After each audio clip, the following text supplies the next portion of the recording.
विधानसभा चुनाव से पहले जदयू के 2 दर्जन विधायक पार्टी छोड़ेंगे। पार्टी में बड़ी टूट होगी, पार्टी में भगदड़ मचेगी। ये शब्द हमारे नहीं है बल्कि आरजेडी के हैं। आरजेडी ने खुल्लम खुल्ला इस बात का दावा कर दिया है कि जदयू में भगदड़ मचेगी, और मचेगी क्योंकि एसआईआर के मुद्दे पे कई विधायक नाराज हैं। अब एसआईआर की बात हम कर रहे हैं तो उसके पहले आपको बताएं कि एसआईआर के पहले वक्फ बोर्ड पर भी कई मुस्लिम ही नहीं, कई हिंदू नेता भी नाराज है।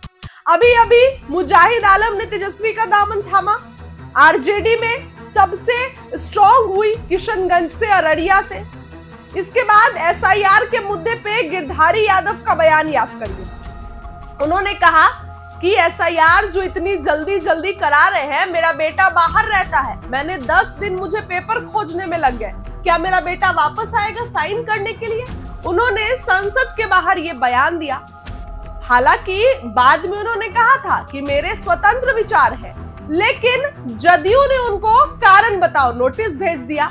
जदयू ने कहा कि लो भैया अब तुम बताओ कारण, क्योंकि तेजस्वी यादव ने इन लोगों की बेइज्जती कर दी थी विधानसभा के अंदर, तो जदयू को भी तो अब बदला लेना होगा अपने सांसद से।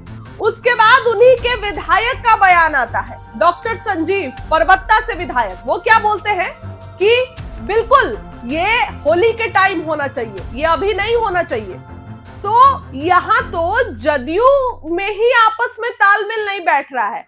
कोई कहता है कि बहुत अच्छा है एसआईआर, कानूनी प्रक्रिया है, और कोई बोलता है कि बिल्कुल जल्दी करा रहे हैं।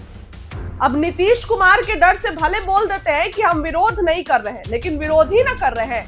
तो आरजेडी के तरफ से, मृत्युंजय तिवारी के तरफ से ये दावा हुआ है कि जदयू में भगदड़ मचने वाली है। जदयू में करीब 2 दर्जन विधायक चुनाव से पहले बड़ा खेल करने वाले हैं, और उस 2 दर्जन विधायक आरजेडी में आने वाले हैं। देखिए, अगर इस बार ऐसा होता है तो कहां के रहेंगे नीतीश कुमार? अगर इस बार ऐसा होगा तो जदयू और कमजोर हो जाएगी। भाजपा तो एक तरफ ये प्लान कर ही रही है, भाजपा तो चाह ही रही है कि नीतीश कुमार कमजोर हो जाए। तो अब नीतीश कुमार के विधायक ही धोखा देंगे तो कैसे काम चलेगा? देखिए, आपको बताते हैं। मृत्युंजय तिवारी ने कहा कि एसआईआर को लेकर जदयू के विधायकों में नाराजगी है। हर विधानसभा क्षेत्र से 25 से 30 हजार वोट कट गया। जदयू विधायकों को हार का डर सता रहा है, उनके ऊपर तलवार लटक रही है कि कैसे चुनाव जीतेंगे। इसीलिए चुनाव से पहले वो अपनी पार्टी छोड़ने वाले हैं और जल्द ही हमारे साथ आने वाले हैं। आरजेडी नेता ने कहा कि गरीब शोषित वंचितों का वोटिंग अधिकार मतदाता सूची से नाम काटकर ले लिया गया। ये सब जदयू विधायक देख रहे हैं और उनके अंदर भी भारी आक्रोश है। नीतीश कुमार चुप्पी साधे हुए हैं क्योंकि वह सच्चाई समझ रहे हैं। नीतीश कुमार को अपने विधायकों के आक्रोश का सामना करना पड़ रहा है, इसलिए वो खामोश है। आगे उन्होंने कहा कि जदयू विधायक आएंगे तो महागठबंधन में ही, क्योंकि चुनाव के बाद महागठबंधन की सरकार बनने जा रही है। हिम्मत है तो चुनाव आयोग ने जिन 65 लाख मतदाताओं के नाम काटे हैं उनकी सूची जारी करे। नाम क्यों कटा ये कारण बताएं। चुनाव आयोग तो बीजेपी का काम कर रहा है। ये बातें आरजेडी के तरफ से कही गई, और 1 नहीं 2 नहीं बल्कि 2 दर्जन विधायक जदयू छोड़कर आरजेडी में जाएंगे। अब इस दावे पे जदयू ने क्या कहा बताते हैं।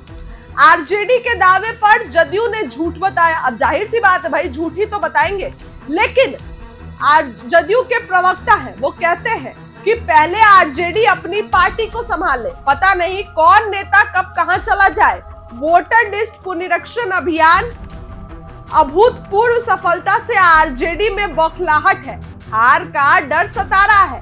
तेजस्वी को पता नहीं है कि उनका नाम जो है वोटर लिस्ट में है या नहीं, लेकिन पार्टी तरह तरह के दावे कर रही है। पार्टी को ये पता है कि खुद तो उनके विधायक इधर उधर जा रहे हैं, लेकिन फिर भी दावा कर रही है। आरजेडी के दावे में जनता नहीं आएगी, उनको चुनाव से पहले ही हार स्वीकार कर लेना चाहिए, जदयू की तरफ से कहा गया। लेकिन अगर आरजेडी का दावा सच होता है और 2 दर्जन विधायक छोड़ के जाते हैं जदयू, तब तो चुनाव से पहले बड़ा खेला हो सकता है। चुनाव से पहले नीतीश कुमार और कमजोर हो जाएंगे और भाजपा तो यही चाह रही है।